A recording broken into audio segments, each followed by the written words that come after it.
I want to talk about familiar objects. This thing has been on my mind for some time. I know in the book we don't get to it until day 29, but it's actually one of the most important, relevant weapons of the enemy that attacks us because of how simple the enemy has access to us, right? So in the book we talk about things like resentment and lying and fear and things that are practical for us, ways the enemy can infiltrate our homes. But like, you could literally be living a quote unquote perfect life and the enemy still has access because of the objects that are in your home. And I'm just thankful for this group because we have so many people who are from overseas. I'm here in America, in Washington, D.C. I've spent a considerable amount of time in all corners of Africa. And I tell you, Africa gets a bad rap when it comes to familiar objects. All right, so folks that understand the power of the enemy, and they know, well, I shouldn't be buying masks and buying these objects where people overseas worship these gods. Let me tell you something. If you guys have watched my video series when you pre-order, like 90% of the objects that we discovered in our house that were causing havoc in our marriage, causing havoc with our children, causing havoc with our finances, were bought and made right here in America. So let's not act like the devil has some level of exclusivity for the way that he attacks, right? So some of you may have seen an email that I sent a few days ago, last week, about an object that came into our home.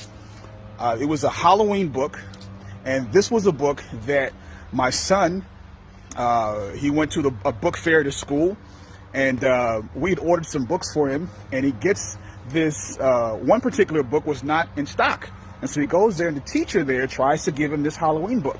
It's like My Little Pumpkin. I took a picture of it. I put it in an email that I sent. And somehow this ended up in our house. I mean, literally, I looked at it. I told my son, hey, let's get a different book. He was happy about getting a different book. We bought a different book. A different book was in our bag. And we came home with a different book.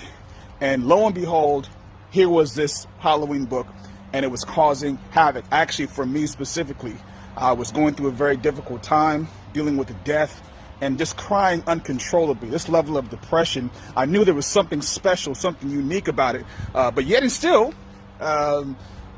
it was only when we prayed about it we realized this object was in our home causing issues. So I wanted to talk about how the enemy finds his way into us innocently, right?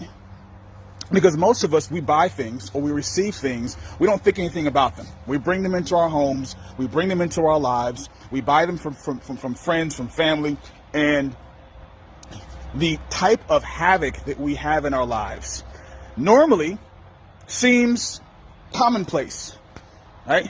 We expect to have financial difficulties. We expect there to be issues in our marriage. We expect our kids to be disrespectful, to be rude at times.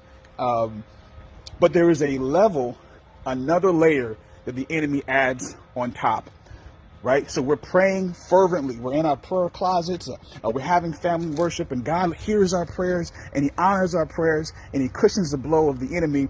But while the enemy has territory, his territory marked, he tells God, hey, they've got that in my home. That object gives me access. So, and in the book, we talk about Joshua and how he fought the Battle of Jericho, and they were told to not take these objects, these familiar objects, from their enemy.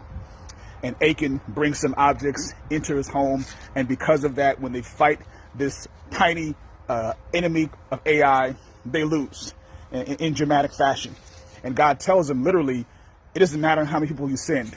You could send 300,000 people. The result's going to be the same as long as that item is in your midst. So I want to encourage you, don't just go into your house and throw out anything that you bought overseas, anything you bought that makes you feel strange. You pray about it first.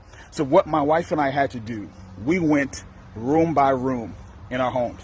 And I've done this for other people that I've counseled who they've seen some of my stuff, they've heard me speak, and they say, hey, I know I have some things in my home that are problematic. I just don't know what they are, right? And so we'll go room by room. And so literally we'll get on our knees in one room and we'll ask God to open our eyes, to give us a level of spiritual insight, and to give us a level of courage, because I'm gonna tell you, when we get up off our knees and we open our eyes and God reveals to us some of the things that need to be out of our homes, a lot of times we want to get rid of them. I know we had some hats that a lady at our church, who, if you read in the book, you know, we had a lady in our church who was a witch, and my wife didn't want to get rid of these items. She's like, oh, are you sure? Maybe we can pray over them. Maybe we can anoint them. And God was like, no, you need to get rid of them, because while they were in our home, we were having ridiculous arguments. We weren't hearing each other. We weren't communicating very well. So we also pray for the courage to make a change. It doesn't matter how much the item costs. Doesn't matter what memories you have of this exotic place that you went, that you bought it from. If he tells you this is something that needs to go, get rid of it. Some cases he had me destroy the items, because you throw in the trash can somehow, some way, just like that Halloween book that ended up somehow back in my home. If you get rid of things intact, it's possible that the enemy finds a way to reroute that either back to you or to somebody else. So just going room by room, asking him to give you the eyesight. You open your eyes, you look around, you have him speak to you, and the things that need to go, not only do they need to go, you have to be more aware going forward, right?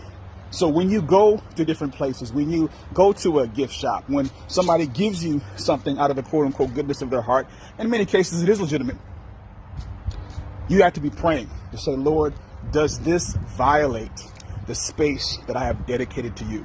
All of us, we should have dedicated our homes to God. You know, whether we have walked around the house, whether we've anointed it, or we've prayed over it, or we've blessed it ourselves, we hopefully have created a space where God is welcome, where the practices that we engage in those walls are pleasing to him.